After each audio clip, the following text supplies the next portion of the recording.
My husband is incredibly wealthy, but I don't love him. In college, he used every means possible to pursue my roommate, Jasmine. Luxury gifts arrived one after another. He even famously sent 9,000 roses outside our dorm. All the girls in our dorm benefited. We carried bouquets of roses back like moving a flower nursery. Only Jasmine remained coldly indifferent. She warned Patrick never to approach her again.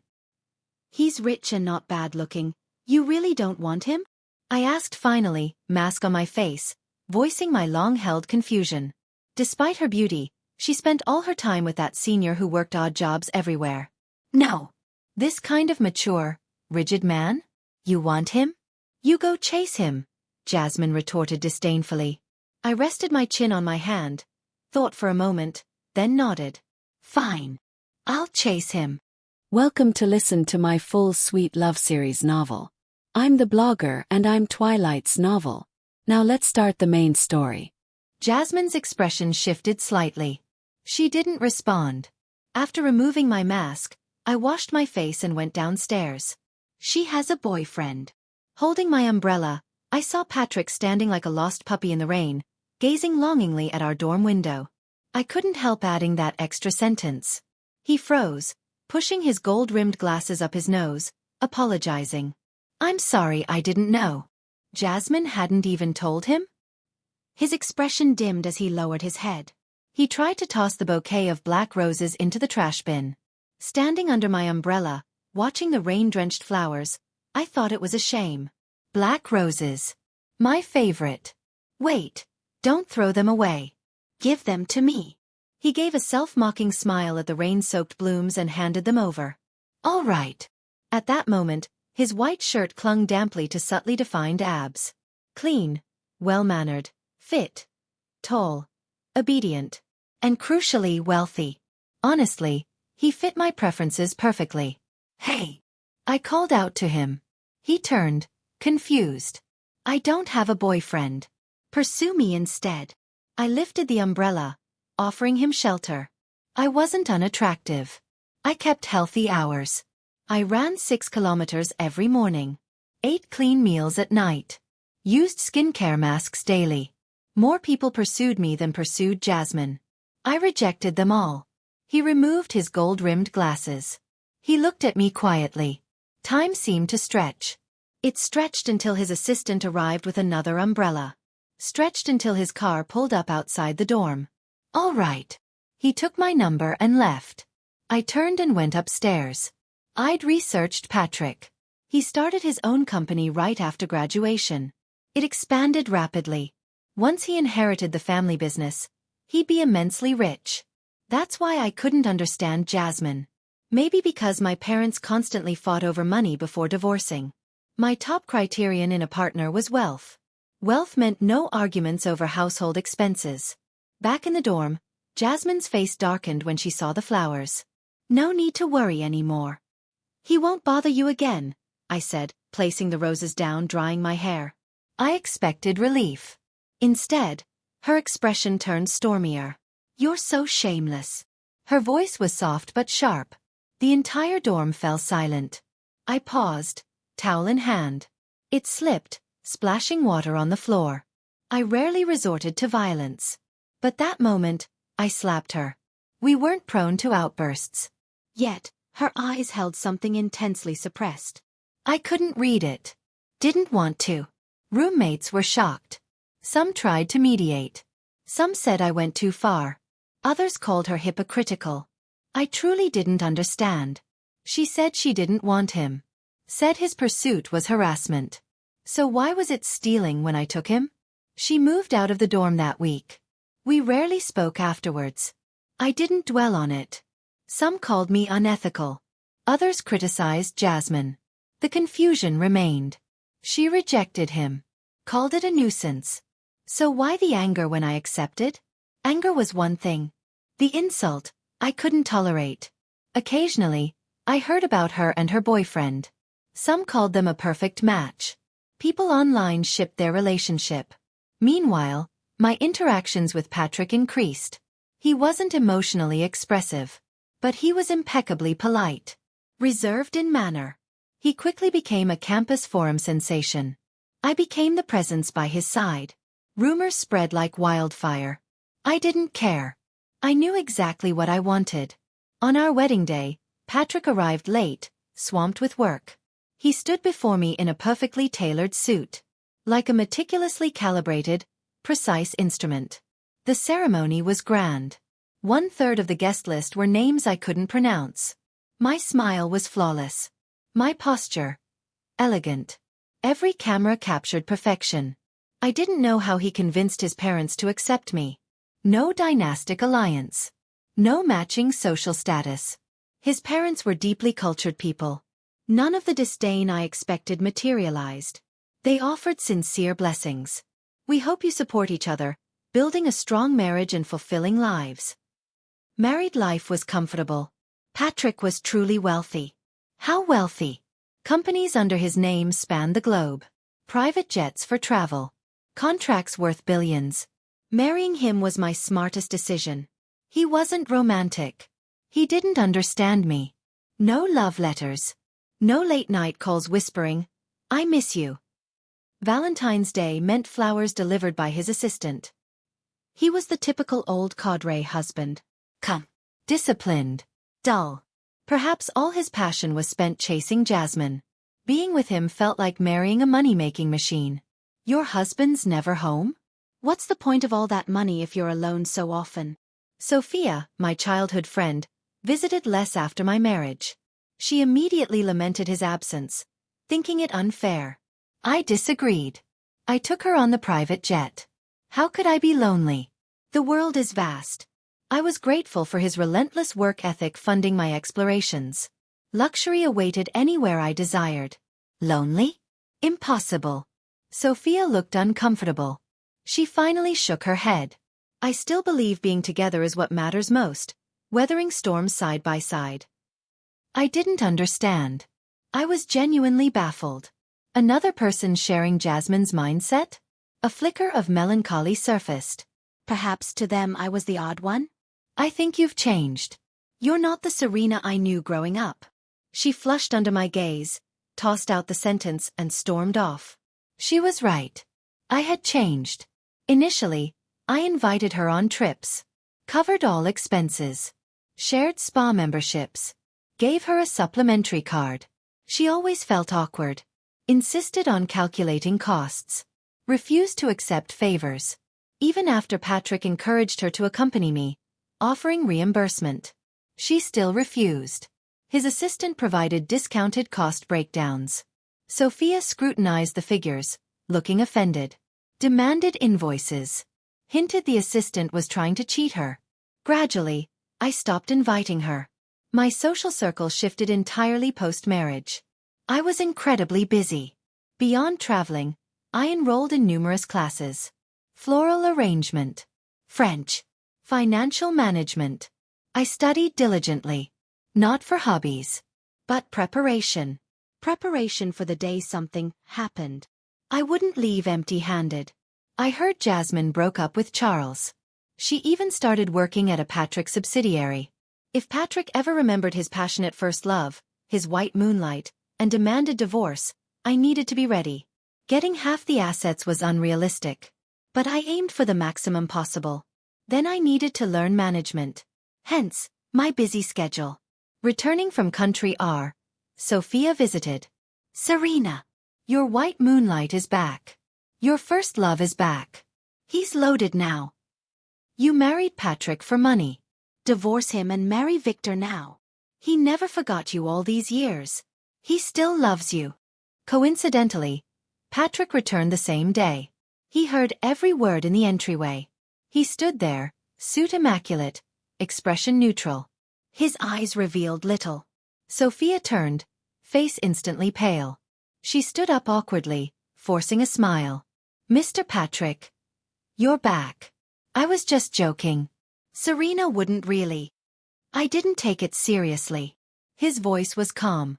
He walked in, still in his suit. He placed a gift box before me. You mentioned wanting Hokkaido milfai. I brought it. My gaze flickered. My fingers didn't move. My assistant reported my itinerary. He knew I was returning today. He'd made a special effort. His schedule was punishing. This detour couldn't have been easy. Thank you. I heard a quiet in response. He turned and went upstairs. Sitting on the sofa, I stared at the exquisitely crafted cake. It suddenly seemed tasteless. Sophia fled immediately. She hadn't expected Patrick's early return. Hadn't expected he wasn't an oblivious wooden husband. Truthfully, I knew. I knew he treated me well. But that goodness lacked romance. Lacked fervor. Lacked heart. It was too placid. We were both intensely disciplined people. Two similar souls rarely sparked. The only true compatibility. His physique. Undressed, he had defined muscle, abs like a top male model. At night, he was astonishingly strong. Even in intimacy, he controlled the rhythm. Disciplined to the point of severity. Yet, I found no fault. The thought of eventual separation brought an unexpected pang of loss. I dismissed Sophia's words. Could Victor compare to Patrick's wealth? Victor was just a college admirer. He pursued me. I said no. He told others I'd agreed. He persisted. I stated bluntly I'd only marry wealth. Rumors festered. Somehow, he became mythologized as my white moonlight. Absurd. The next day, Victor contacted me. His text was hesitant, restrained. Lance, it's Victor. Can we meet? I need to talk. Such a nauseating nickname. I didn't reply. But internally, I was unsettled. Not love. He felt like a bomb. Mishandled, he could detonate my marriage. I knew old flame rumors were deadly if the media caught wind. I wasn't ruled by romance. I understood clearly. If I wanted my current life, I couldn't falter. I wouldn't initiate divorce before Patrick did. I went to the meeting. Sophia was there, inviting me for drinks. Victor only had a few. I hesitated, then took a small sip. Honestly, the liquor was inferior. Worse than any bottle from Patrick's cellar. I sipped once and declined. Cheap liquor truly shouldn't be drunk. That tiny sip made me dizzy. Their faces blurred. I slumped onto the table. Through the haze, I heard them speak. Honey, you promised just photos. Don't actually touch her, or I'll be jealous. Unconsolably jealous. Sophia's voice was sickly sweet. Who was she calling honey? Such a disgusting tone? Don't worry, baby. Just photos, a video. With this, securing the Patrick Group deal will be easy. Victor? My foggy brain nearly crashed. Sophia and Victor? I pressed my phone's quick dial. As Victor's grubby hand reached for me, Patrick's security team entered. Miss Serena, are you all right? The pair were surrounded. The restaurant was swiftly secured. What are you doing? I'm Serena's best friend. We grew up together. What is this? Sophia panicked. She'd visited my home. Seen the staff. But didn't know I had discreet security. I'd never imagined my best friend would conspire against me. Her motive? Unclear. If she wanted a business deal, she only needed to ask. Why this convoluted scheme to frame me? Sorry, misunderstanding. Serena and I are alumni. We chatted, had a few drinks, she got drunk. All a mistake. Victor feigned calm, voice trembling. Security copied the restaurant footage in front of them. I was dizzy. Floating. I woke in Patrick's arms. He looked exhausted. Dark circles under his eyes. Like he'd pulled an all-nighter. Husband. My voice shook. The glass is being tested. His voice was low. They'll go to prison. I stared blankly, a tremor running through me. Patrick's fury was icy, terrifying. I'd never seen such raw emotion from him. Always composed, Patrick ripped off his tie. This version of Patrick was new. Like shedding a civilized mask, revealing darkness. Patrick? Was this my composed, restrained husband? I whispered his name. Perhaps that triggered him. The night was relentless. I cried. Exhausted by dawn. Seriously. Was he insane? Maybe Jasmine news stirred something? My suspicion was correct. Jasmine was transferred to headquarters. Ms. Serena. News from Coastal City. Jasmine and Charles broke up a month ago. Patrick will be based at HQ for the project duration. They'll see each other constantly. What if they reconnect? Ava, Patrick's former assistant, now assigned to me, knew about his college pursuit. Jasmine's arrival alarmed her more than me. Her position depended on my marriage. She was frantic. I painted. Indifferent. Worrying was pointless. I couldn't prevent them meeting. The power of a white moonlight. Miss Serena, do you understand? Ava sighed. My hand jerked. The brushstroke skewed. A flaw marred the canvas. Without Patrick, I can support you, I reassured Ava. She looked even more defeated. Convinced Jasmine's return endangered my marriage. Poor girl. I said I'd support her, yet she doubted. Ava kept hinting I visit the company. I was busy, but made time. I went to headquarters. Passing the admin building, I saw a group waiting at the elevators. A man stood center. I paid little attention, until the tall, imposing figure turned. Patrick. He wore a light gray suit. Impeccably tailored. Expression detached. Fingers tapping his phone. He looked like he stepped from a magazine. Composed. Cold. Untouchable. This Patrick was unfamiliar. Miss Serena. Ava tugged my sleeve subtly, nodding towards a woman half hidden behind a pillar. Isn't that Jasmine? I followed her gaze. Behind the pillar, partly concealed. Jasmine. She wore a white maxi dress. Slender neck bearing an ID badge. Subtle makeup. Hair styled in a soft half-updo. A pink butterfly clip held it. She peered around the pillar, gaze fixed on Patrick. Her expression was complex. Stunned. Yearning. Like seeing a long-lost love. That look unsettled me. Like someone coveting my possession. Instinct urged me to remove her. Her colleagues seemed oblivious. Patrick is personally overseeing today's meeting. It'll run late. Massive project. The chairman's son is hands-on. No room for error. A billionaire. Just looking feels lucky. Jasmine's pupils contracted sharply. She bit her lip until it paled. Watching her anguish, I understood. She regretted it. The college idealist, hardened by reality, realized what she'd lost. The elevator doors closed.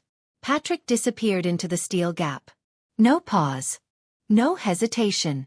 Jasmine stood frozen, face ashen. Jasmine? Are you okay? She shook her head, forcing a weak smile. Fine. Just suddenly dizzy. Her thoughts remained hidden, just as incomprehensible now as before. I decided against using Patrick's private elevator. I entered a regular one with Ava. Jasmine and her colleagues entered slowly. She scrolled her phone distractedly. Something on it must have shocked her. She swayed slightly. Otherwise, even with sunglasses, she'd have recognized me. Ava and I stood at the back. Jasmine remained oblivious, head down, dazed. Her oddness drew notice.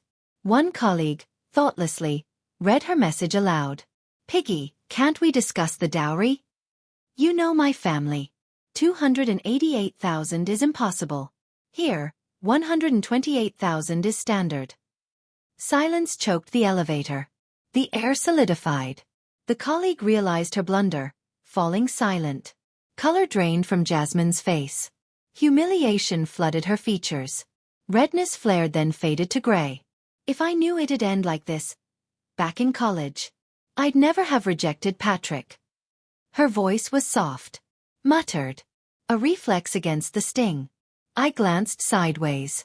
She mentioned Patrick. Ava covered her mouth, eyes darting to me anxiously. The colleagues exchanged glances. Shock morphed into avid curiosity. Seriously? You and Patrick? History. Jasmine inhaled, nodding with feigned shy pride. True. Check the Coastal University Forum. 9,000 roses. The post is probably still there. 9,000 roses didn't win you over? Jasmine's smile faltered. A flicker of pain crossed her eyes. A colleague pulled out her phone. She found the old post detailing the sensational event. Photos were gone. Comments confirmed Patrick pursued Jasmine. Tycoon spends fortune. 9,000 roses for department beauty Jasmine. I was there. Unreal. Why wasn't it me? Witness here. Beauty wasn't interested. Roses given to entire dorm. Question. Why pursue the department beauty, not the campus beauty? Weren't they roommates? The colleague quickly put her phone away, sensing awkwardness. Wait. Isn't Patrick's wife also coastal U grad? Jasmine's knuckles whitened. Only pain seemed to ground her. He got married? Her voice was hoarse. Long ago. You joined late. Everyone got a 999 yuan red envelope. Patrick personally gave them, symbolizing longevity with his wife. Company chat exploded. Blessings flooded for ages. Unforgettable. I saw his wife's Insta. Private helicopters. Patrick in a Pullman. Her in a dawn shadow. Ultimate luxury. Heard she's campus beauty level gorgeous. I raised an eyebrow. Time to be more discreet online. Jasmine's eyes were dangerously red. Fingers clenched bone white. She likely deduced the wife's identity. Serena. I knew her.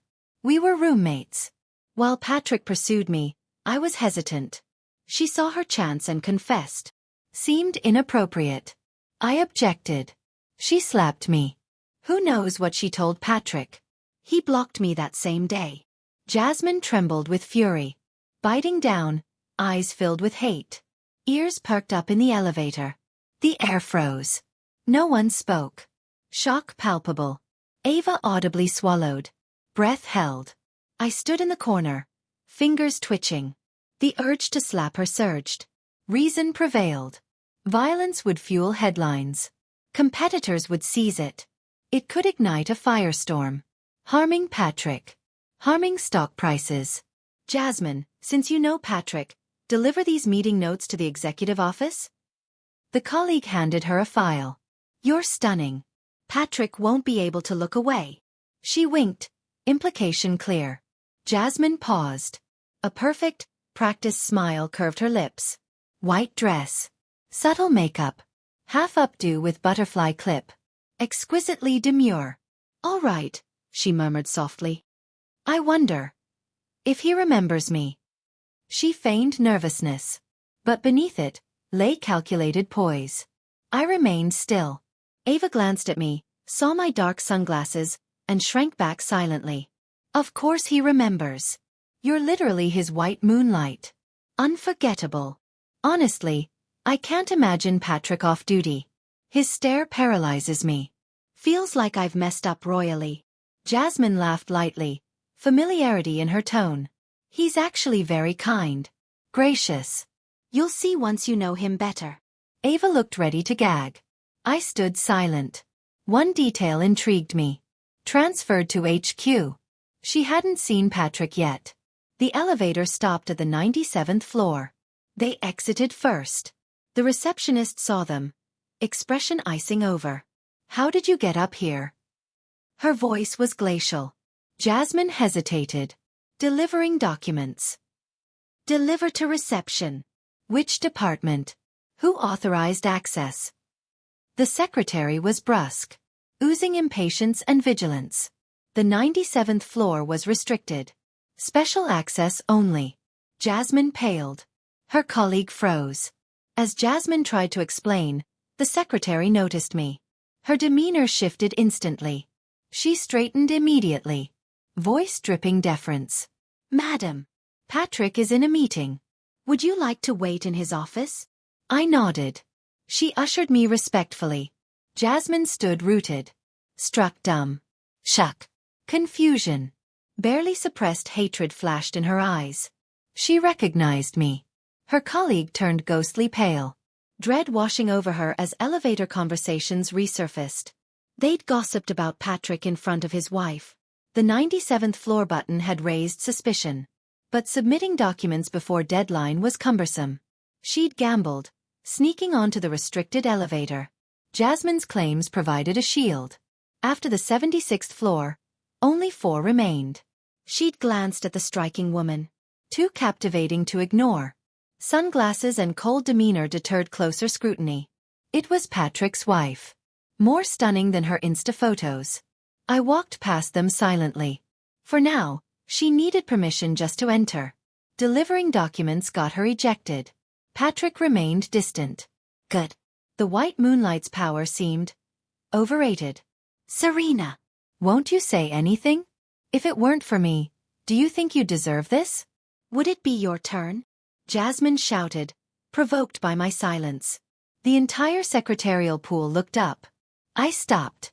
Slowly removed my sunglasses. Chief Secretary?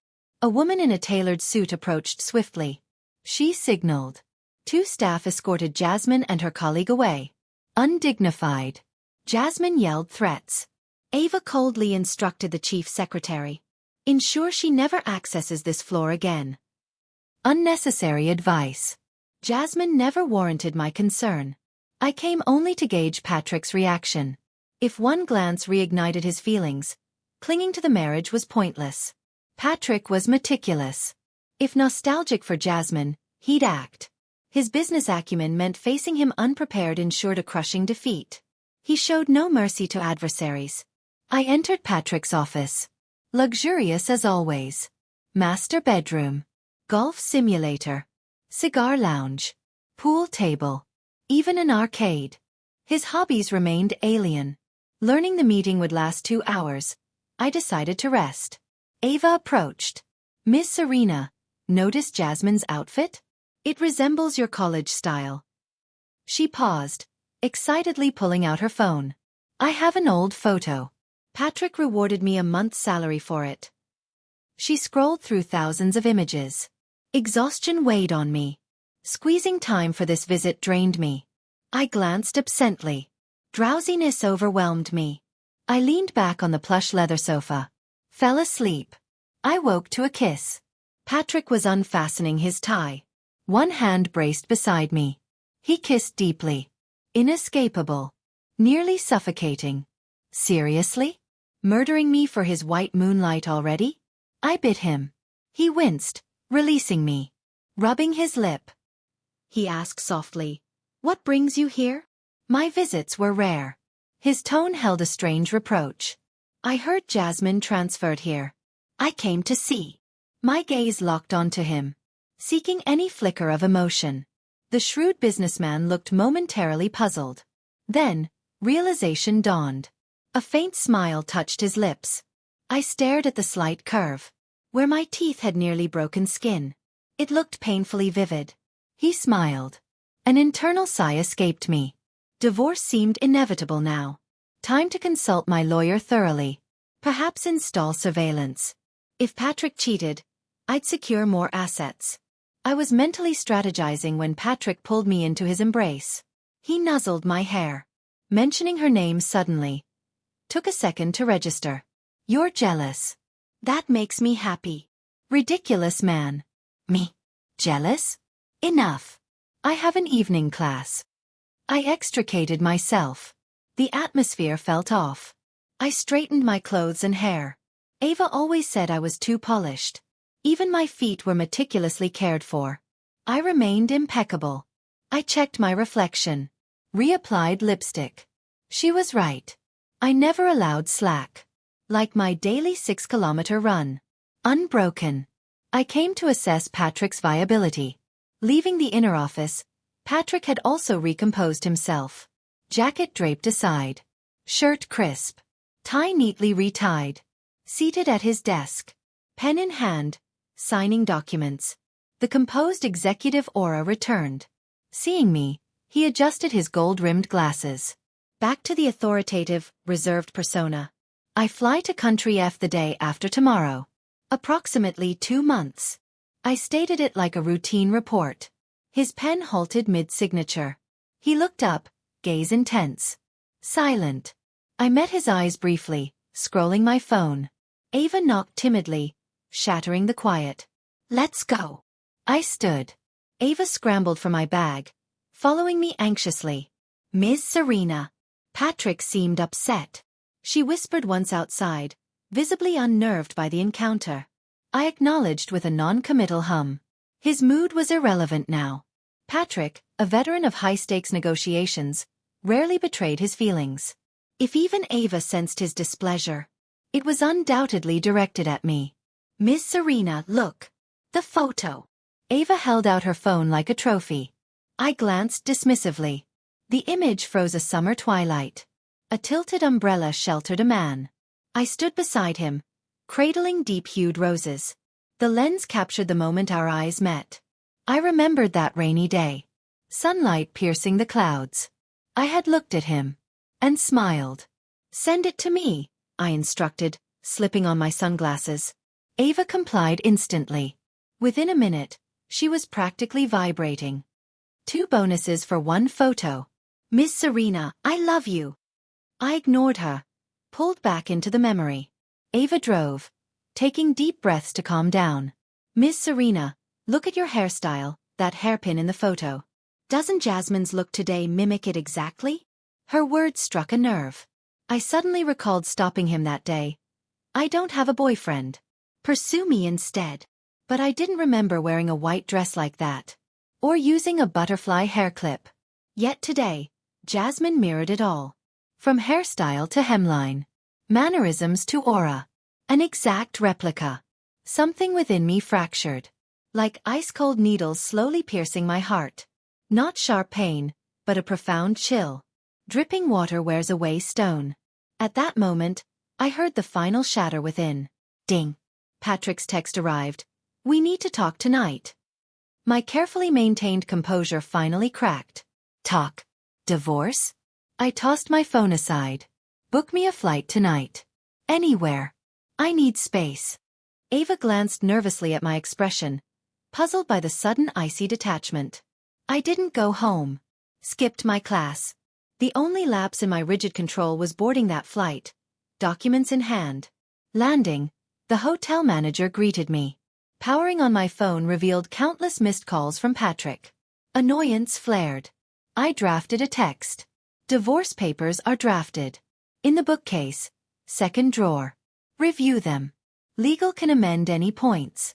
Announcement timing is your call. Sent. Power off. Divorce wouldn't be simple. Thankfully, I'd insisted on postponing children. Constant contraception. A child would complicate everything. I sank into the bathtub. Remained there long after the water grew cold. Simultaneously, Patrick's fury erupted. What happened today? His voice was dangerously low. Ava hadn't witnessed such raw anger in years. The quiet intensity was suffocating. Today. Jasmine. You remember? The one you pursued in college? The 9,000 roses? She came to the executive floor looking for you. Miss Serena saw her. In the elevator, she accused Miss Serena of stealing you, of slapping her. Said she let you be together. And then, Jasmine yelled at Miss Serena. Serena, won't you say anything? If it weren't for me, do you think you deserve this? Would it be your turn? Ava mimicked Jasmine's venomous tone and snarled expression. Patrick's eyes darkened. His expression turned glacial. He snatched his phone, dialing internal. Within 10 minutes.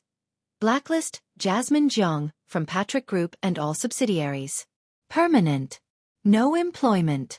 No collaboration. The voice on the line sounded shocked. Sir. Remove her name from any investor lists. Freeze all approved budgets. Halt projects. Pull advertisements. His voice was terrifyingly calm, like discussing the weather, yet it plunged the office into an Arctic chill. If she dares climb by stepping on my wife's dignity, she faces the consequences. He stubbed out his cigarette. Stood. His voice was cold steel. When did she start drafting the divorce papers? Ava's eyes widened. Knowing evasion was futile, she confessed, when Jasmine broke up with Charles. The air froze. Ava nearly cracked under the suffocating silence. Finally, Patrick gestured dismissively towards the door. He dismissed her. Ava fled.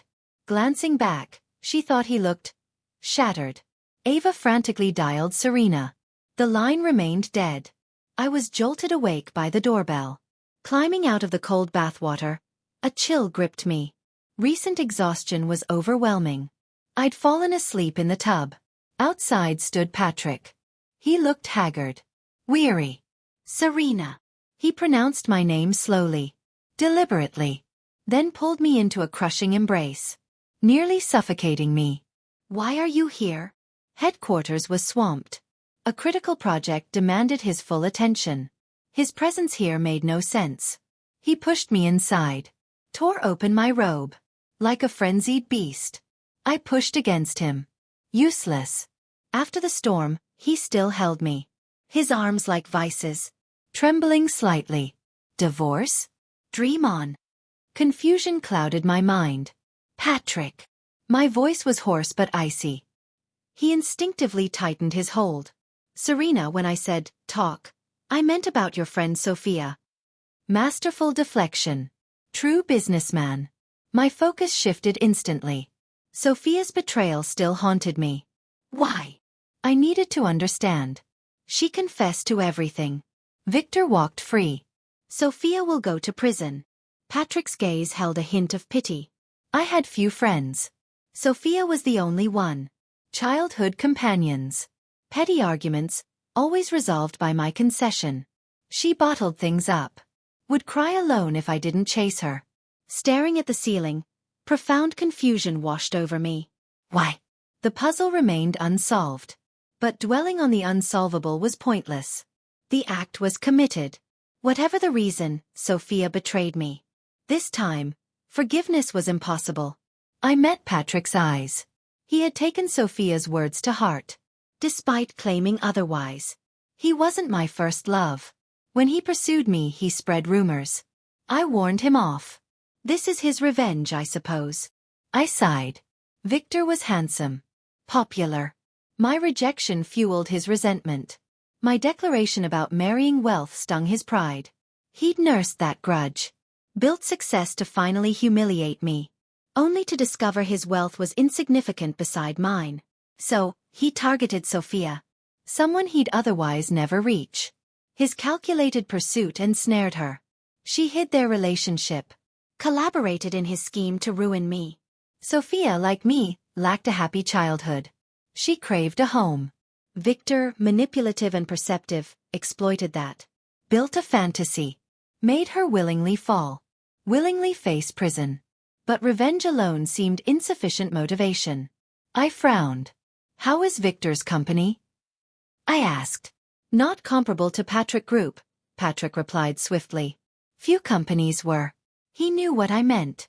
I stared at him, expressionless. His company has cash flow problems. Ah, that explained it. I want Victor ruined. Utterly destitute. Corporate warfare was Patrick's forte. Understood, wife. His lips curved slightly. Chin resting on my shoulder. He seemed pleased. This Patrick was unfamiliar. Or perhaps I'd never truly seen him. Perhaps appreciating his swift compliance. I offered a reminder. You should find Jasmine. She's fighting with her boyfriend over dowry money. She'd accept you now without the 9,000 roses. Hearing the name, his body stiffened. Why would I find her? His voice was rough. My wife is right here. True. The substitute was convenient. Reading my expression, frustration flashed across his face. He gently nipped my shoulder, cupped my face, a mix of exasperation and helplessness. Let me explain. Pursuing her was a case of mistaken identity. The shrewd Patrick loathed admitting this absurd origin. But if it eased his wife's mind, he'd confess the embarrassing truth. During Coastal University's anniversary, I passed the music room. Saw you playing piano for a stray cat. That moment, unforgettable. His face flushed slightly. Unfortunately, I was called away before meeting you. I thought it didn't matter. We'd meet again. Later, I saw Jasmine. Wearing your clothes. Styled like you. I mistook her for you. Began pursuing her. My first time liking someone. The pursuit tactics? Your current assistant, Ava, provided the how-to guide. Roses. Bags. Lipstick. Our first meeting, I asked. Hello, I'm Patrick. I saw you yesterday in the music room. Playing for the stray cat. You were captivating. May I pursue you? Young, love-struck Patrick stood before Jasmine, flowers in hand, rehearsing his lines. No. If you like me because of a stray cat, I refuse. I won't play piano there again. Patrick was rejected. Frustrated, he confided in Ava, thinking a young woman might understand courtship. Jasmine kept rejecting him. Never admitted she wasn't the pianist. Never mentioned her existing boyfriend. She watched Patrick fall deeper. Until that day you came down. Said she had a boyfriend. I was dejected. But when you tilted the umbrella towards me, wearing that white dress, smiling, you overlapped perfectly with that memory. My treacherous heart stirred. It felt wrong. Instinct drove me back to the music room. I confirmed it was you. Serena. He sighed. This affection has an imperfect start. I failed, didn't I? I couldn't mention it. Too humiliating. But your roommate lacked integrity. You might not have noticed, but she imitated you. Dress, style, everything. And she likely realized my mistake. That I liked you. Every grand gesture was staged outside your dorm window. Knowing you might be watching, I couldn't admit that fool was me. So I stayed silent. You agreed to be with me. I was ecstatic. We married. Serena. His voice dropped. But you remained so detached. Ready to walk away at any moment. You love travel. Freedom. Like I love the company. Expanding the empire. I thought this was our life. And then you mentioned divorce. I refuse. Serena. Hear me, I refuse. Ugh. His heartfelt confession was cut short by my sudden retching. I barely registered his expression. Nausea overwhelmed me. I bolted for the bathroom. Patrick dressed swiftly upon my return. Took me to the hospital. En route, I replayed his confession. I'd assumed his love was for Jasmine. I was merely a convenient replacement during his rejection. I avoided emotional discussions. Patrick carefully skirted the topic. I'd braced for Jasmine's return ending things. I averted my gaze. The VIP room was cold. Miss Serena. Congratulations. You're pregnant. The nurse's words hung in the air, stunning both Patrick and me. Children weren't planned. I remembered. After Victor's attempt, Patrick had been intense. No protection. I'd forgotten the pill. We stared at each other. Thick silence enveloped us. The nurse smiled awkwardly. First trimester requires caution. No intercourse. She listed precautions. I remained dazed. Patrick absorbed every word. Tell the designer to prepare 2 nurseries at home, he instructed his assistant via voice message. Then looked at me. Serena, will he take after me or you? Boy or girl? If a boy, I'll teach him business early. Spare him future struggles. Visions of a stern little figure beside Patrick's desk signing documents chilled me. Girl, I interjected. Patrick's lips curved slightly. Little Serena would be lovely. Images of a rosy-cheeked girl in pink dresses surfaced. I studied Patrick. His shrewdness was staggering. 2 sentences steered me towards parenthood fantasies. Moments ago, divorce loomed. We were unprepared. Yet he instantly embraced the new role, and was guiding me to accept it. After minutes of silent calculation, I decided on terms. I won't tolerate infidelity. Emotional or physical. If you develop feelings for another during our marriage, assets divide 3 ways. The child and I receive 2/3. You get 1/3. Patrick inhaled deeply. Agreed. I understood its limitations. Patrick Group's wealth dwarfed personal assets. He could rebuild effortlessly. Patrick's core team flew in overnight. Triple pay. Flights and accommodation covered. He juggled work, rushing back between meetings. Lawyers arrived. Drafted the agreement I described. Only after signing did I relax. The feeling was complex. A long-sought security. Secured, yet it brought no joy. Patrick established a company in my name. Hired top management. Mentored me personally. I'd studied business before. Grasped concepts quickly. Patrick seemed surprised.